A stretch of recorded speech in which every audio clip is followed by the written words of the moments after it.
माननीय प्रधानमंत्री जी, पिछले 2 वर्षों से हम अपनी पढ़ाई ऑनलाइन मोड में कर रहे हैं। इंटरनेट के इस्तेमाल से हम में से बहुत से बच्चों में सोशल मीडिया और ऑनलाइन गेमिंग की एडिक्शन सी हो गई है। इस स्थिति से बाहर निकलने के लिए क्या करें? कृपया हमारा मार्गदर्शन कीजिए।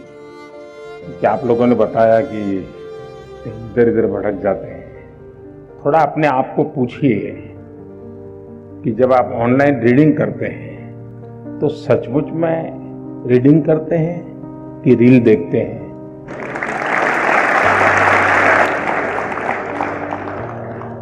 अब मैं आपको हाथ ऊपर नहीं कराऊंगा, लेकिन आप समझ गए कि मैंने आपको पकड़ लिया है। हकीकत में दोष ऑनलाइन या ऑफलाइन इसका नहीं है। आप अनुभव किए होंगे, क्लास में भी बहुत बार आपका शरीर क्लासरूम में होगा, आपकी आंखें टीचर की तरफ होगी, लेकिन कान में एक भी बात नहीं जाती होगी, क्योंकि आपका दिमाग कहीं और होगा। कान को तो कोई दरवाजा नहीं लगाया है, कोई खिड़की नहीं लगाई, लेकिन मन कहीं और है तो सुनना ही बंद हो जाता है, रजिस्टर ही नहीं होता है। जो चीजें ऑफलाइन होती हैं वही चीजें ऑनलाइन भी होती हैं। इसका मतलब है कि माध्यम समस्या नहीं है, मन समस्या है। अगर मेरा मन पूरी तरह उससे जुड़ा हुआ है, उसमें डूबा हुआ है, मेरा एक खोजी मन है जो उसमें की बारीकियों को पकड़ने की कोशिश कर रहा है, तो आपके लिए ऑनलाइन या ऑफलाइन मैं नहीं मानता हूं कि कोई फर्क पड़ सकता है। और इसलिए हम जैसे युग बदलता है तो माध्यम भी बदलते रहते हैं। अब पहले के जमाने में जो गुरुकुल चलते थे, सदियों पहले, सहस्त्र वर्ष पहले, तो वहां तो प्रिंटिंग पेपर भी नहीं थे, तो उस समय कोई किताब भी नहीं थी, तो ऐसे ही कंठस्थ सब चलता था।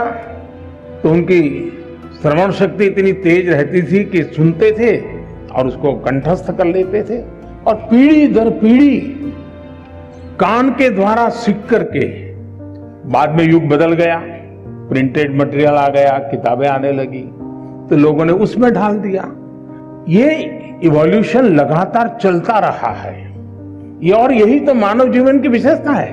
तो वो इवोल्यूशन का एक हिस्सा है कि आज हम डिजिटल गैजेट के माध्यम से, नए टेक्नोलॉजिकल टूल के माध्यम से बड़ी आसानी से चीजों को प्राप्त कर सकते हैं और बड़े व्यापक रूप से प्राप्त कर सकते हैं। इसे हमने एक अपॉर्चुनिटी मानना चाहिए, हमने इसे समस्या नहीं मानना चाहिए।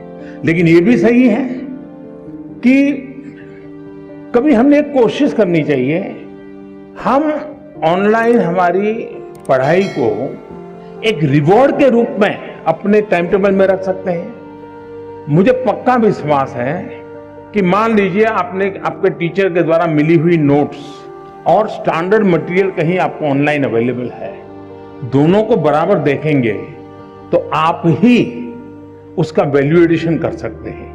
आप कहेंगे हाँ, टीचर ने इतना बताया था, मुझे इतना याद रहा था, लेकिन यहाँ 2 चीजें मुझे अच्छी मिल गई है, अच्छे तरीके से मिल गई है, मैं दोनों का जोड़ कर दूंगा, तो वो आपकी ताकत बहुत बढ़ा देंगे।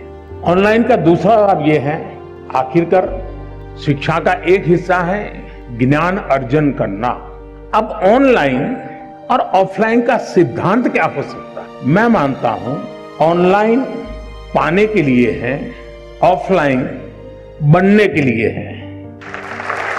मुझे कितना ज्ञान पाना है, कितना अर्जित करना है, मैं ऑनलाइन जाकर के दुनिया के जिस छोर से जो भी अवेलेबल है मैं अपने मोबाइल फोन पर या अपने आईपैड पर ले आऊंगा, इसको मैं अंगीकार करूंगा। और ऑफलाइन जो मैंने वहां पाया है उसको पनपने के लिए मैं अवसर दूंगा।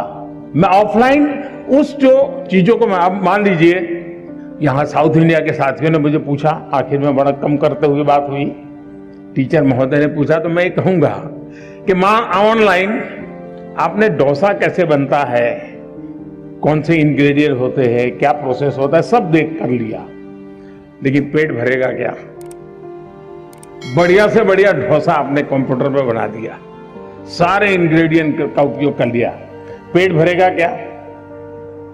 लेकिन वो ज्ञान अगर आपने कोशिश की और डोसा बना दिया तो पेट भरेगा या नहीं भरेगा?